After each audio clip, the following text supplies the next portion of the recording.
Bonjour, bienvenue dans cette capsule audio consacrée à l'auto-hypnose et pourquoi ça ne marche pas. Alors vous avez peut-être déjà essayé l'auto-hypnose, vous avez écouté des audios, suivi une séance, fermé les yeux, respiré, et au final vous vous êtes dit « je suis un peu plus détendu mais rien de spécial ». Chez moi l'auto-hypnose ne marche pas. Si c'est ce que vous ressentez, vous êtes loin d'être la seule personne.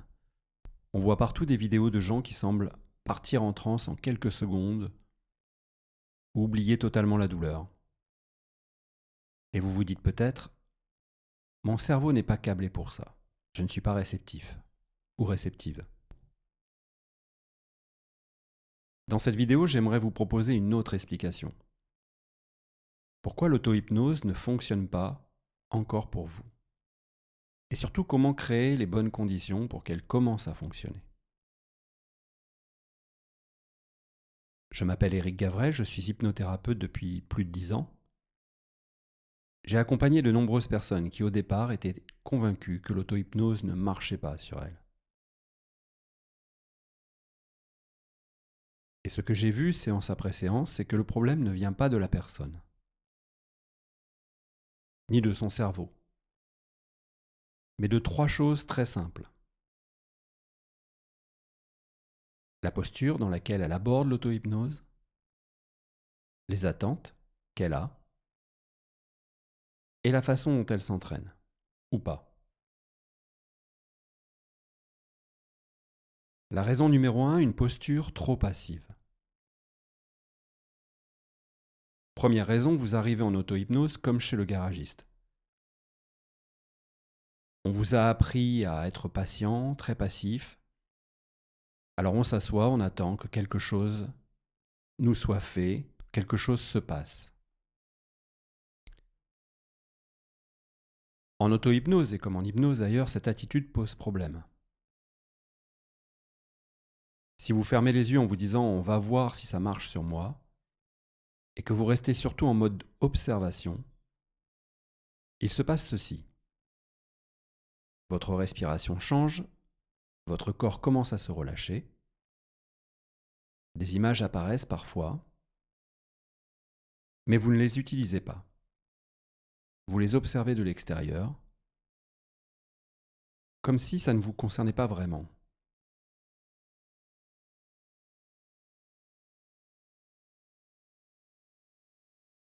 Résultat, vous avez l'impression que rien ne se passe. Alors que vous n'êtes pas encore vraiment entré dans l'expérience. Une séance d'auto-hypnose qui fonctionne, c'est une collaboration. Quelqu'un vous guide, et ce quelqu'un, c'est vous-même, pas un hypnotiseur. Vous acceptez de participer, de suivre les images, de répéter une phrase, de vous impliquer un minimum. Tant que vous restez spectateur, l'auto-hypnose ne peut pas donner grand-chose. La raison numéro 2. Vouloir trop contrôler. Deuxième raison, vous voulez trop contrôler ce qui va se passer. Beaucoup de personnes commencent une séance avec cette idée. Il faut que je sente un truc spécial. Alors elles surveillent tout. Est-ce que ma main bouge? Est-ce que je suis assez endormi? Vais-je perdre connaissance? Est-ce que je fais bien? C'est le meilleur moyen de bloquer le processus. C'est un peu comme le sommeil. Plus on essaie de s'endormir, moins le sommeil vient. Votre rôle en auto-hypnose, c'est de poser le cadre. Respirez d'une certaine façon, vous installer dans une position confortable. Suivre une image, répéter une phrase. Puis à partir de là, accepter que tout ne soit pas sous contrôle. Que ce soit parfois un peu flou, ou parfois très simple. Si vous passez la séance à vous évaluer, vous restez à la surface. L'auto-hypnose, elle, se passe dans ce que vous laissez se produire, quand vous arrêtez justement de tout surveiller. Raison numéro 3. Imaginez que l'auto-hypnose doit être spectaculaire. Troisième raison, vos attentes sont nourries par l'hypnose de spectacle. Nous avons tous ces images en tête. Quelqu'un qui s'effondre en un claquement de doigts, qui oublie son prénom, ou qui mange un citron en souriant. Sans nous en rendre compte, nous transformons ces scènes en règles. Si je ne vis pas ça, ce n'est pas de l'auto-hypnose. En réalité, l'auto-hypnose au quotidien est souvent beaucoup plus discrète. Très souvent, les personnes me disent en fin de séance « J'avais l'impression d'être là, j'entendais tout. J'étais juste très calme, très absorbé. » Et c'est exactement ce dont on a besoin. Un état de concentration tranquille, où vous pouvez changer vos images internes, votre discours interne, votre façon de vous parler, votre manière de vivre une situation. On appelle cela la reprogrammation. Ce n'est pas un processus rapide. C'est un processus lent qui prend du temps. Lorsque vous étiez enfant, vous n'avez pas appris à marcher ou à faire du vélo en une seule journée. Il vous a fallu un certain temps de persévérance et de patience pour y arriver. En auto-hypnose, c'est exactement la même chose. Si vous attendez des effets spéciaux, vous risquez de passer à côté du vrai travail, qui est parfois subtil.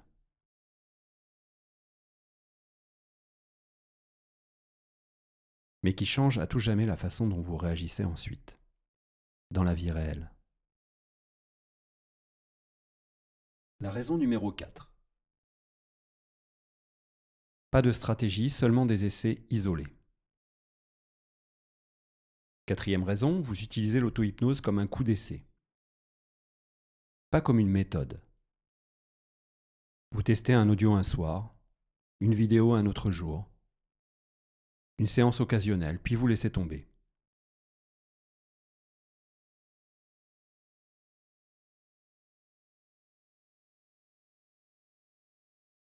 Votre cerveau, lui, fonctionne avec l'habitude. Comme votre corps d'ailleurs. Imaginez-vous gagner en souplesse, vouloir gagner plus de souplesse, plus de liberté, et vous inscrire un soir à un cours de yoga, le lendemain à un cours de gymnastique, puis plus rien. En auto-hypnose, c'est exactement la même chose. Il faut une pratique régulière. Pour qu'une nouvelle manière de réagir s'installe, le cerveau a besoin de répétition. Concrètement, plutôt que de changer d'exercice en permanence, il est beaucoup plus utile de choisir un objectif clair, une phrase simple, qui résume ce que vous voulez, par exemple « Chaque jour et chaque nuit, je dors de mieux en mieux », et une petite routine pour vous détendre, que vous allez répéter chaque jour. Quelques respirations, un lieu refuge, rien de spectaculaire. Mais c'est ce type de répétition qui finit par modifier votre manière de vivre vos nuits, votre stress, vos émotions.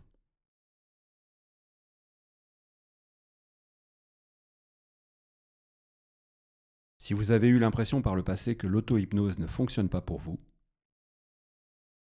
il est possible que ce soit simplement une question de posture, d'attente et de méthode. La bonne nouvelle, c'est que tout cela peut s'apprendre.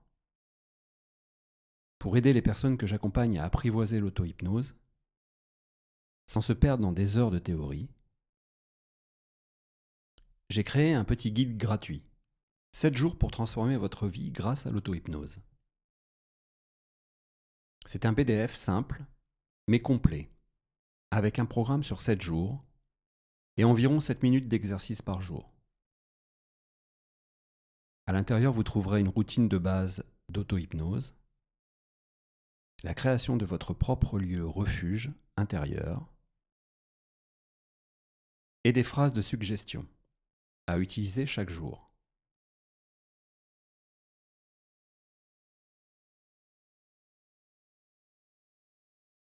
Pour commencer à vraiment pratiquer, et pas seulement écouter des audios en espérant que ça marche. Si cela vous intéresse, vous pouvez le télécharger gratuitement en suivant le lien sous cette vidéo. Pour terminer, j'aimerais vous laisser avec cette idée. L'auto-hypnose n'est pas un test que l'on réussit ou que l'on rate, c'est une compétence que l'on peut développer.